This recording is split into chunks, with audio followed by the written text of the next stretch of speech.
کرتے ہیں اس موسم کے لیے ہم خداوند کا خاص طور پر شکر ادا کرتے ہیں کہ خداوند نے اتنا پیارا موسم بنایا، اور ہم شکر ادا کرتے ہیں کہ اس نے ممکن کیا کہ ہم آج اس کے گھر میں موجود ہیں۔ اس نے تمام رکاوٹوں کو دور کیا، اس نے اس موسم کی شدت کے باوجود ہمارے لیے ممکن کیا کہ آج ہم اس کی حضوری میں موجود ہیں۔ تو اس ملک میں باقی ممالک میں بھی زلزلے آ رہے ہیں، طوفان ہے، سیلاب ہے، لیکن کیا آپ لوگ گھبرا گئے ہیں یا ہمیں گھبرانا چاہیے؟ یسوع نے اپنے شاگردوں کو کیا کہا تھا؟ گھبرا نہ جانا۔ تو کیا ہمیں گھبرا جانا چاہیے سارے ماحول میں؟ دیکھیں، جب تک یہ نہیں ہوگا وہ تب تک نہیں آئے گا، اور یہ ہماری خواہش ہے، ہم اس کے منتظر ہیں کہ وہ کب آئے، اور یہ ہوگا تو وہ آئے گا نا۔ تو ہمیں تو بلکہ خوشی منانی چاہیے کہ وقت کیا ہے؟ قریب ہے، وہ آنے والا ہے۔ اور لیکن آنے والا ہے، لیکن وہ کن کو لے کر جائے گا؟ جو تیاری میں ہے، جو تیاری میں ہے۔ وہ ان 5 کنواریوں کو نہیں لے کر جائے گا جو تیاری میں نہیں ہے، بلکہ ان کو لے کر جائے گا جو کہ اپنی پوری تیاری کے ساتھ ہے۔ تو اچھا یہ ہے کہ ہم اپنے آپ کو ہر وقت، ہر حال میں کیا رکھیں؟ تیار رکھیں کہ خداوند کس وقت آ جائے، کس وقت آ جائے اور ہمیں اپنے ساتھ لے جائے۔ ہمیں اپنے آپ کو ہمیشہ اپنی دعاؤں میں یہ ہماری خواہش ہونی چاہیے، یہ طلب ہونی چاہیے کہ خدا جب اٹھانے کا وقت آئے تو ہم رہ نہ جائیں، ہم بلکہ تیرے ساتھ جانے والے بنے۔ آمین۔ ہم خداوند کا شکر ادا کرتے ہیں کہ اس نے ممکن کیا ہم اس کی حضوری میں موجود ہیں، اس کے زندگی بخش کلام کے لیے اس کا شکر ادا کرتے ہیں۔ میں خداوند کا شکر ادا کرتا ہوں اپنے لیے کہ خدا نے ایک بار پھر ممکن کیا کہ میں یہاں پر کھڑا ہوں۔ یہ اس کا فضل ہے، یہ اس کا رحم ہے، اس نے صحت دی، تندرستی دی، اس بات کے لیے ہم اس کا شکر ادا کرتے ہیں۔ آئے ہم خداوند کے زندگی بخش کلام کی طرف بڑھتے ہیں۔ میرے ساتھ لوکا کی انجیل اس کا 23واں باب اور اس کی 34ویں آیت نکالیے گیا۔ لوکا کی انجیل اس کا 23واں باب اور اس کی 34ویں۔ آج ہم دیکھتے ہیں کہ خدا کا کلام ہمیں کیا سکھانے کو ہے، آج ہم خدا کے کلام سے کیا سیکھنے کو ہے۔ خدا کا کلام جو ہماری گانٹھ چھانٹ کرتا ہے، ہماری تنبیہ کرتا ہے، ہم سے محبت کرتا ہے، وہ ہمارے اوپر ایک ہتھوڑے کی طرح کام کرتا ہے، وہ ٹھوس غذا کی طرح کام کرتا ہے، وہ دودھ کی طرح کام کرتا ہے۔ آج دیکھتے ہیں کہ خدا کا کلام ہمیں کیا سکھانے کو ہے۔ ہم سب مل کر خداوند کے کلام سے سیکھیں گے۔ لوکا کی انجیل اس کا 23واں باب اور 34ویں آیت میں آپ کے سامنے پڑھنے کہوں گا۔ خداوند کے زندگی بخش کلام میں لکھا ہے، یسوع نے کہا، اے باپ ان کو معاف کر، کیونکہ یہ نہیں جانتے کہ کیا کرتے ہیں۔ اور انہوں نے اس کے کپڑوں کے حصے کیے اور ان پر برا ڈالا۔ 34ویں آیت کا جو پہلا حصہ پڑھا میں اس کو دوبارہ پڑھوں گا آپ کے سامنے۔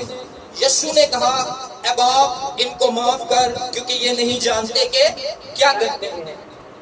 آج جو ہم خدا کے کلام سے سیکھیں گے، جو آج کا کلام ہمیں سکھانے کو ہے، خدا جو ہمیں آج سکھانے کو ہے وہ ہے معافی۔ تو خدا کا کلام محبت ہے، اور محبت کا نتیجہ ہی کیا ہوتا ہے؟ معافی ہوتا ہے۔ خدا کا کلام محبت سے اور معافی سے بھرا ہے، لیکن ہم کچھ پہلوؤں کو آج دیکھیں گے جو ہمیں خدا سکھانا چاہ رہا ہے۔ ہم ان پہلوؤں کو آج خدا کے کلام سے سیکھیں گے کہ معافی کیا ہے، معاف کرنا، معافی مانگنا، معافی کا مطلب، یہ ساری چیزیں ہم خدا کے کلام سے سیکھنے کی کوشش کریں گے۔ جو عنوان ہے وہ ہے معافی، اور معافی کا جو مطلب ہوتا ہے وہ کیا کرتا ہوتا ہے؟ کسی کا قرض کو ختم کر دینا، کسی کو چھوڑ دینا، اور کسی کو آزاد کر دینا۔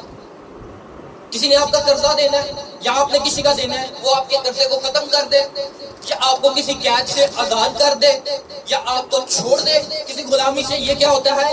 معافی ہوتا ہے۔ کیونکہ متی کی انجیل اس کے 26ویں باب کی 28ویں آیت میں آپ کے سامنے پڑھ دیتا ہوں، لکھا ہے، کیونکہ یہ میرا وہ عہد کا خون ہے جو بطہروں کے گناہوں کی معافی کے واسطے بہایا جاتا ہے۔ یہاں پر جو معافی کا لفظ استعمال ہوا ہے، اس کا مطلب ہے آزادی دے دینا۔ خداوند یسوع مسیح کے لہو میں ایک قدرت تھی کہ اس نے ہمیں کیا دی؟ آزادی دی۔ اس نے ہمیں کس سے آزادی دی؟ اس معاشی گناہ سے جس میں ہم پھنسے ہوئے تھے۔ وہ گناہ جو آدم نے کیا تھا، خدا نے اس گناہ سے ہمیں کیا دے دی؟ معافی دے دی۔ ہمیں کیا کر دیا؟ آزاد کر دیا۔ اور آج ہم کیا ہیں؟ آزاد ہیں۔ ہم آزاد کیوں ہیں؟ کیونکہ ہم اس کے خون کے وسیلہ سے آزاد ہیں۔ اور اس کے خون کی قدرت کیسی ہے کہ اس نے اپنا خون صرف ہمیں معافی دینے کے لیے نہیں بہایا، بلکہ اس نے اپنا خون کیا دیا؟ ہمیں پینے کے لیے بھی دیا، تاکہ ہم اس کے خون جو اس نے عہد کیا ہمارے ساتھ کہ اس نے اپنا خون ہمیں کیا دیا؟ پینے کے لیے بھی دیا۔ یہ اس کے لہو کی قدرت ہے کہ آج ہم کیا ہے؟ آزاد ہیں. ہم آج آزادی کے ساتھ کہتے ہیں کہ یسوع ہمارا زندہ ہے. ہم آزادی سے کہتے ہیں کہ اس کی قبر خالی ہے. یہ ہمارا فخر ہے, یہ ہمارا ایمان ہے کہ یسوع کا لہو قدرت والا ہے. وہ ہمیں کیا کرتا ہے؟ معاف کرتا ہے. وہ ہمیں کیا کرتا ہے؟ آزاد کرتا ہے. اچھا, خداوند یسوع مسیح کا لہو, اور خدا صرف ہمیں معاف نہیں کرتا بلکہ وہ معافی کے ساتھ ساتھ جو گناہوں سے ہمیں معاف کرتا ہے وہ ان گناہوں کو یاد بھی نہیں رکھتا. میرے ساتھ عبرانیوں خط اس کا 8واں باب اور 12ویں آیت نکالیے گا.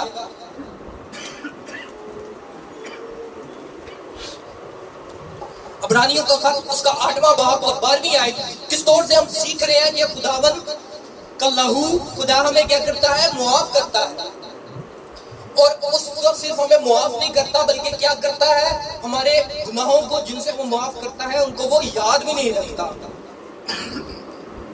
عبرانیوں کا خط اس کا 8واں باب اور اس کی 12ویں آیت میں لکھا ہے, اس لیے کہ میں نے ان کی ناراضگیوں پر رحم کروں گا اور ان کے گناہوں کو پھر کبھی یاد نہ کروں گا. کس طور سے پڑھا گیا کہ وہ نہ صرف ہماری ناراضگیوں کو ترک کرتا ہے, ہم پہ رحم کر کے ہمیں معاف کرتا ہے, بلکہ جو گناہ ہم نے کیے ہیں وہ ان کو یاد بھی نہیں کرتا, کیونکہ خدا گناہ نہیں دیکھ سکتا, اس لیے وہ ہمارے گناہوں کو یاد بھی نہیں کرتا. اور شیطان ہماری زندگی میں کیا کرتا ہے کہ ہم نے جو گناہ کیے وہ ہمیں بار بار کیا کرتا ہے؟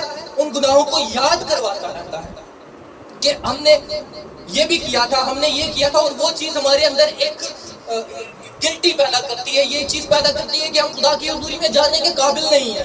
لیکن خدا کیا کرتا ہے؟ وہ ہمیں ہر طرح کی ناراضگی سے, ہر طرح کے گناہ سے ہمیں معاف کرتا ہے. ہم آگے گیت میں گاتے ہیں کہ وہ آسمانوں کا اختیار رکھتا ہے. وہ خدا نے اپنی اس اختیار کو قابو میں رکھنے کی چیز نہ سمجھا یسوع نے, لیکن اس نے ہمارے گناہوں کی خاطر وہ کیا ہوا؟ مجسم ہوا. وہ صلیب پر چڑھا, اس نے جسم اختیار کیا تاکہ ہم کیا کریں؟ آزاد ہو جائیں. تاکہ دیکھا جائے تو ہماری کوئی حیثیت, کوئی اوقات, کوئی ویلیو نہیں ہے. ہم ایک ہاتھ کے ذرے کی مانند بھی نہیں ہے, بغیر کسی ویلیو کے ہیں. اگر ہم تھوڑا سا, میرے ذہن میں آ رہا ہے کہ جیسے ہم یہ سورج کو دیکھتے ہیں, چاند کو دیکھتے ہیں, ستاروں کو دیکھتے ہیں, یہ ہمارے پاس ایک سولر سسٹم ہے. اس سولر سسٹم سے باہر نکلتے ہیں ہمارے پاس گلیکسیز آ جاتی ہیں, گلیکسیز سے باہر نکلتے ہیں مزید گلیکسیز. یعنی کہ یہ فزکس کے بچوں کو شاید پتا ہو کہ اتنی بڑی کائنات ہے, اتنی بڑی کائنات ہے, ہماری ایک چھوٹی سی زمین, اور زمین پر رہنے والے ہم لوگوں کی کیا حیثیت, کیا اوقات ہوگی. لیکن اس نے کیا کیا؟ ہمارے گناہوں کے لیے, ہمارے لیے وہ اتنا بڑا خدا, لامحدود خدا, جس کو تصور میں بھی نہیں لایا جا سکتا, جس کو ہم اپنے مکالموں میں بھی نہیں لا سکتے, اس خدا نے ہماری خاطر وہ مجسم ہوا اور ہمارے گناہوں کو کیا کیا؟ معاف کیا. یہ اس کا رحم تھا, یہ اس کی محبت تھی, اور اس نے ہمارے گناہوں کو صرف معاف نہیں کیا بلکہ ہمارے گناہوں کو ترک بھی کیا, ہمارے گناہوں کو وہ یاد بھی نہیں رکھتا. اسی طرح خداوند یسوع مسیح جو ہمارے قرض کو, ہمارے گناہوں کو معاف کرتا ہے, وہ ساتھ ساتھ جو ہمارے گناہوں کی سزا تھی وہ اس کو بھی ختم کر دیتا ہے. جو ہمارے لیے جو سزا ٹھہری تھی, جو حکم ٹھہرے تھے, وہ ان حکموں کو بھی ختم کرتا ہے. کلسیوں کا خط اس کا 2 باب اور 13ویں-14ویں آیت, کلسیوں کا خط اس کا 2 باب اور 13ویں-14ویں آیت میں آپ کے سامنے پڑھ دیتا ہوں. خداوند کے زندگی بخش کلام میں لکھا ہے, اور اس نے تمہیں بھی جو اپنے قصور اور جسم کی نامختونی کے سبب سے مردہ تھے اس کے ساتھ زندہ کیا اور ہمارے سب قصور معاف کیے. اور 14ویں آیت میں لکھا ہے, اور حکموں کے وہ دستاویز مٹا ڈالی جو ہمارے نام پر اور ہمارے خلاف تھی, اور اس کو صلیب پر کیلوں سے جڑ کر سامنے سے ہٹا دیا. خداوند یسوع مسیح کی قربانی کی, اس کا لہو کی کیا قدرت تھی کہ اس نے صرف نہ ہمارے گناہوں کو معاف کیا, ہمارے گناہوں کو نہ صرف اس نے رد کیا, بلکہ جو حکم تھے, جو دستاویز تھے, جو ہمارے لیے سزا ٹھہری تھی, اس نے وہ سزا کو بھی کیا کیا؟ ختم کیا. یہ خداوند یسوع مسیح کی محبت, اس کی معافی, اس کا ایک بے انتہا محبت, نام ختم ہونے والی محبت کا کیا ہے نتیجہ ہے کہ اس نے ہمارے اوپر جو دستاویز تھے, جو حکم تھے, ان حکموں کو کیا کر دیا؟ ختم کر دیا. ہم خداوند کا اس بات کے لیے شکر ادا کرتے ہیں کہ اس نے ہمیں اس قابل سمجھا. لیکن یہ سب کس کے لیے؟ جتنوں نے اس کو قبول کیا, اس نے باپ کے فرزند ہونے کا ان کو حق بخشا. لیکن یہ سب کن کے لیے؟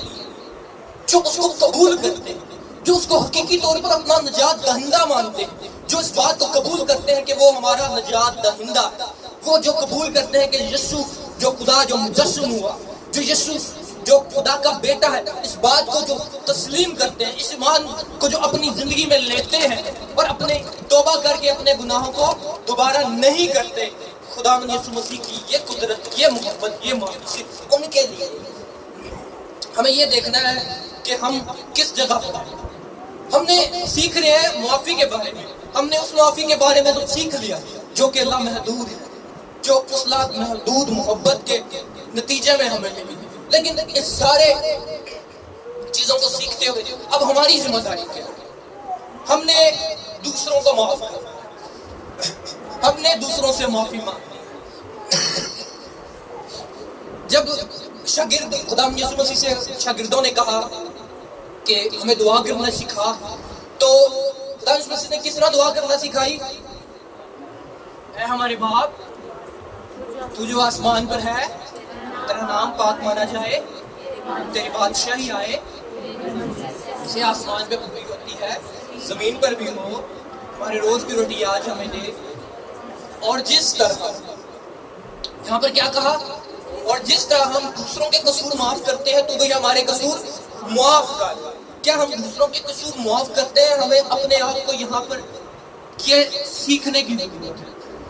ہم نے خدا کے کلام سے اس کی محبت کا ہم نے مزہ بھی لے لیا، ہم نے اس کے فیملی میں بھی شامل ہو گئے، ہم اپنے آپ کو ایماندار بھی کہتے ہیں، لیکن کیا عملی طور پر ہم ایماندار ہیں؟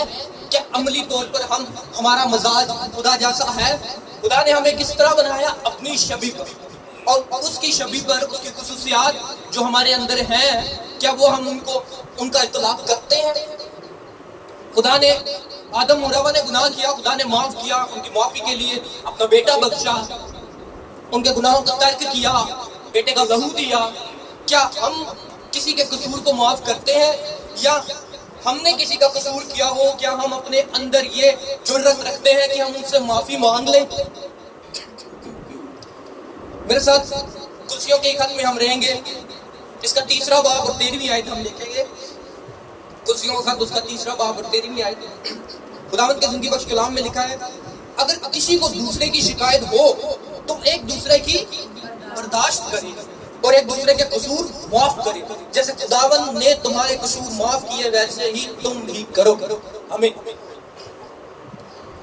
یہاں پر یہ سیکھنا ہے، کیا ہم دوسروں کے قصور معاف کرتے ہیں؟ کیا ہم دوسروں سے معافی مانگتے ہیں؟ بعض اوقات ہم اسی سوچ میں رہتے ہیں کہ اس نے غلطی کی ہے وہ پہلے معافی مانگے، اس نے غلطی کی ہے، اس نے غلط بات کی ہے وہ پہلے معافی مانگے۔ ہم اسی چیزوں میں پھنسے رہتے ہیں، جبکہ ہم اپنی آنکھ کا شاطر نہیں دیکھتے، دوسرے کی آنکھ کا تنکا تو دیکھتے ہیں، ہم فوراً سے جج بن جاتے ہیں، لیکن کیا ہم اپنے آپ کو دیکھتے ہیں کہ کیا ہمارے اندر تو کوئی غلطی نہیں کہ میں ہی ان سے معافی مانگ لوں؟ ہمیں خدا نے اپنی شبیہ پر بنایا، ہمارا مزاج کیسا ہونا چاہیے؟ یسوع جیسا مزاج ہونا چاہیے۔ ہمیں معاف کرنا ہے، ہمیں دوسروں کو معاف کرنا ہے، ہمیں اپنی غلطی پر دوسروں سے معافی مانگنی ہے۔ ہم خدا کے کلام سے سیکھ رہے ہیں کہ خدا نے کس طور سے ہمیں معاف کیا، اور خدا نے ہمیں سکھایا کہ ہم دوسروں کو معاف کریں، اور یہ بھی کہ ہم دوسروں سے معافی مانگیں۔ ہم آخری حصہ میں ہیں، آپ کو عملی طور پر بتاؤں، جب آپ کسی کو معاف کرتے ہیں اور معافی مانگ لیتے ہیں تو یہ آپ کے دل کو سکون دیتا ہے۔ اگر آپ نے کسی نے، چلے مثال کے طور پر کسی نے میرے حق میں کوئی غلطی کی اور میں نے اس کو اپنی زندگی میں یہ ٹھہرا لیا کہ اس کے ساتھ میں نے کبھی نہیں بولا، میں نے اس کے ساتھ کبھی بات نہیں کرنی، کیونکہ اس نے میرے حق میں غلطی کی ہے، گناہ کیا، وہ میں نے اس کو ایک طور کا ایک لائف ٹائم سرٹیفکیٹ دے دیا کہ تو ساری زندگی مجھے تکلیف دیتا ہے۔ جب ہم کسی کو معاف نہیں کرتے نا تو ہم اس کو ساری زندگی کے لیے نا اپنی تکلیف کا سبب بنا دیتے ہیں۔ جب آپ کسی کو سے معافی بھی نہیں مانگتے، آپ ساری زندگی اپنے لیے اس گلٹ کا، اس شرمندگی کا ایک وسیلہ بنا لیتے ہیں، اپنے جسم کے لیے ایک تکلیف بنا لیتے ہیں۔ جب تک اب کبھی عملی طور پر یہ آپ نے کیا بھی ہوگا کہ جب آپ کسی کو معاف کر دیتے ہیں، اس کے ساتھ دوستی ہو جاتی ہے، تو کیا وہ ساری پرانی باتیں بھول جاتے ہیں نا؟ آپ کو سکون ملتا ہے کہ نہیں ملتا؟ معاف کرنے سے اور معافی مانگنے سے آپ کو سکون ملتا ہے.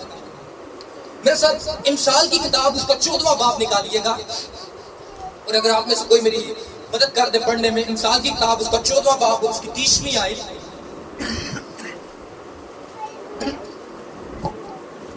ہم سیکھ رہے ہیں کہ کس طور پر خدا نے ہمیں معاف کیا, ہمیں دوسروں کو معاف کرنا ہے اور خود بھی معافی مانگنی ہے, اور اپنے لیے کیا کرنا ہے, سکون کا سبب بنانا ہے, اپنے لیے اطمینان کا سبب بنانا ہے. امثال کی کتاب اس کا 14واں باب 30ویں آیت. مطمئن دل جسم کی جان ہے, لیکن حسد ہڈیوں کی بوسیدگی ہے. آمین. کس طور سے میں بتا رہا تھا کہ جو آپ جب کسی کو معاف کرتے ہیں, مطمئن دل جسم کی کیا ہے, جان ہے. جب آپ مینٹلی طور پر سیٹسفائیڈ ہوں گے, آپ کی صحت اچھی ہوگی, آپ کو نیند اچھی آئے گی. لیکن اگر آپ کسی کو معاف نہیں کریں گے یا کسی سے معافی نہیں مانگیں گے, اس قدورت کو اپنے دل میں رکھیں گے یا اپنے دماغ میں رکھیں گے, وہ کیا کرے گی, آپ کو تکلیف دیتی رہے گی, آپ کے جسم کو تکلیف دیتی رہے گی, آپ کی روح کو تکلیف دیتی رہے گی. اور جو ماہر طب ہیں, جو ڈاکٹرز ہیں, وہ بھی یہی کہتے ہیں کہ جو سٹریس ہوتا ہے وہ آپ کو کیا دیتا ہے, تکلیف دیتا ہے, آپ کی صحت کو کیا کرتا ہے, خراب کرتا ہے. اس لیے آپ کبھی بھی کسی کو یہ موقع نہ دیں کہ وہ ساری زندگی آپ کو تکلیف دے, بلکہ آپ نے کیا کرنا ہے, اس تکلیف کو ختم کرنا ہے. غلطی کی ہے, معافی مانگیں, کسی کی غلطی ہے, معاف کرتے, کیونکہ آپ اس خدا کے کلام کے پیروکار ہیں, آپ اس کلام پر چلنے والے ہیں, اور جب تبھی ہم چلیں گے جب عملی طور پر ہم اس پر کیا کریں گے, عمل کریں گے. پھر آپ چھوٹی چھوٹی غلطیوں کو جب آپ سامنے رکھیں گے, کسی کی یا اپنی, تو آپ رشتوں کو کیا کریں گے, خراب کریں گے.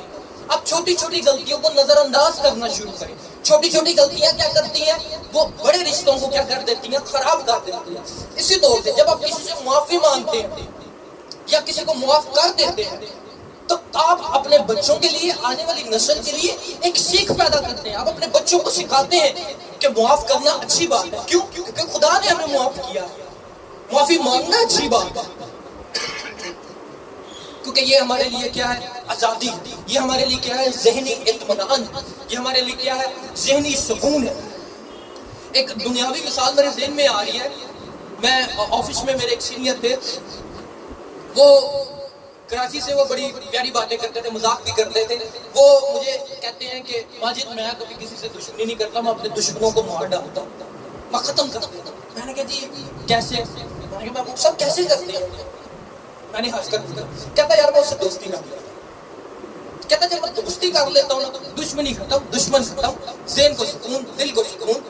مجھے بڑی پیاری بات لگی تھی کہ ہم دشمنی کو کیسے ختم کر سکتے ہیں, دشمن کو کیسے ختم کر سکتے ہیں, یا اس نفرت کو کیسے ختم کر سکتے ہیں. ہم اس سے کے ساتھ دوستی کر لیں جس کے ساتھ ہمارا کوئی جھگڑا ہے یا کوئی مسئلہ ہے, ہم ان کے ساتھ بیٹھ کر بات کرتے ہیں. آپ خدا کا کلام کہہ رہا ہے کہ جس طرح تو نے ہمارے قصور معاف کیے ہیں, ہم بھی دوسروں کے قصور جس طرح معاف کرتے ہیں, تو بھی ہمارے قصور معاف کرتا ہے. یہ چیز ہم سیکھ رہے ہیں. تو اچھا یہی ہے کہ ہم ایک دوسرے کے قصور معاف کریں, ایک دوسرے کو سمجھیں. ہاللیلویا. خدا یسوع مسیح نے کس طور سے, میں نے آگے بھی بتایا کہ ہم جو ناچیز ہیں, خاک ہیں, راکھ ہیں, لیکن پھر بھی اس نے ہماری خاطر کتنا بڑا پلان کیا, کتنا بڑا اس نے, کہ اپنی قدرت کو کس طور پر اس نے استعمال کیا کہ وہ مجسم ہوا ہماری خاطر. اس نے ہمارے گناہوں کو اپنے اوپر لیا, ہمیں معاف کیا, ہمارے گناہوں کو ترک کیا, ختم کیا, ہماری ان سزاؤں کو, ان حکموں کو جو ہمارے گناہ کے وسیلہ سے, ہماری خطاؤں کے وسیلہ سے ہمارے لیے ٹھہر گئی تھی, ان خطاؤں کو اس نے ختم کیا. لیکن کیا ہمارا مزاج خداوند یسوع مسیح جیسا ہے؟ ہمیں اس چیز کے اوپر سیکھنے کی ضرورت ہے, ہمیں اس چیز کو سمجھنے کی ضرورت ہے. کیا ہم حقیقی طور پر, ہم کہتے تو ہیں کہ ہم مسیح ہیں, کیا ہم حقیقی طور پر مسیحی ہیں؟ کیا ہم خدا کے کلام پر چلتے ہیں؟ ہمیں اس چیز کو اپنے اندر لینا ہے. اس کلام کے وسیلہ سے ہم سب کو بڑی برکت ملے, اور یہ کلام ہماری زندگیوں میں صلاحیت کرے اور جڑ پکڑے. آئے ہم سب اپنی آنکھیں بند کریں. ہاللیلویا. اور اس کلام کو ہم اپنی زندگی میں کام کرنے دیں, اس کلام کی ہم جگالی کریں. یہ کلام